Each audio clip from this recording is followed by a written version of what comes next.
കുട്ടി ഉറങ്ങുക? പിന്നെ നമുക്കൊരു സർപ്രൈസ് ഉള്ള കാര്യമായിട്ട് ഞാൻ വന്നിരിക്കുന്നത്. ഇനി പഠിക്കാൻ പോവാ. അനക്കൊരു സന്തോഷമുള്ള കാര്യം പറഞ്ഞാൽ എനിക്കൊരു മൈൻഡ് ഇല്ലാത്ത ചട്ടകന്റെ കയ്യിൽ നിങ്ങളെ വാക്കും പഴയ ചാക്കും ഒരുപോലെ. കല്യാണം കഴിഞ്ഞെന്ന് ഞാൻ പറഞ്ഞത് ഞങ്ങളോട് ഇന്നെ പഠിക്കാൻ വിടുവന്നു. ഇപ്പൊ ഒരു കുട്ടിയായി ഇപ്പളാ പഠിച്ചാൻ പോണ്. എന്റെ ജീവിതം ഈ അടുക്കളയെ തീരും.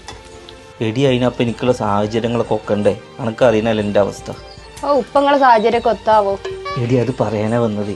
സീസ് എന്ന് പറഞ്ഞ കമ്പനി ഉണ്ട്. അതിലാണെങ്കിൽ വീട്ടിലിരുന്ന് പഠിക്കുകയും ചെയ്യാൻ പ്രായപരിധി ഒരു പ്രശ്നമല്ല. ഇത് ഇന്ത്യയിലെ ആദ്യത്തെ ഡിജിറ്റൽ വൊക്കേഷണൽ ട്രെയിനിങ് അക്കാദമിയാണ്. അങ്ങനെയൊക്കെ കുറെ ഇറങ്ങിക്കണം. ഇതൊക്കെ തട്ടിപ്പിക്കും. ഇത് തട്ടിപ്പൊന്നുമല്ല. ഇപ്പൊ തന്നെ ലക്ഷക്കണക്കിന് കുട്ടികൾ പഠിച്ചുകൊണ്ടിരിക്കുന്നുണ്ട്, പഠിച്ചിറങ്ങിയിട്ടുമുണ്ട്. പിന്നെ ഇതിന്റെ ബ്രാൻഡ് അംബാസഡർ ശ്വേതാമേനോനാ. പിന്നോട് പറഞ്ഞിട്ടൊരു കാര്യമില്ലല്ലോ. എടി അന്നെ ചേർക്കാൻ പോവല്ലേ? ഇപ്പൊ മക്കളെ ഫീസ് നല്ലൊരു ഓഫർ വെച്ചിട്ടുണ്ട്. സെപ്റ്റംബർ 30-നുള്ളിൽ നിങ്ങൾ രജിസ്റ്റർ ചെയ്യുകയാണെങ്കിൽ നിങ്ങൾക്ക് 10,000 രൂപയുടെ സ്കോളർഷിപ്പും കൂടാതെ 2,500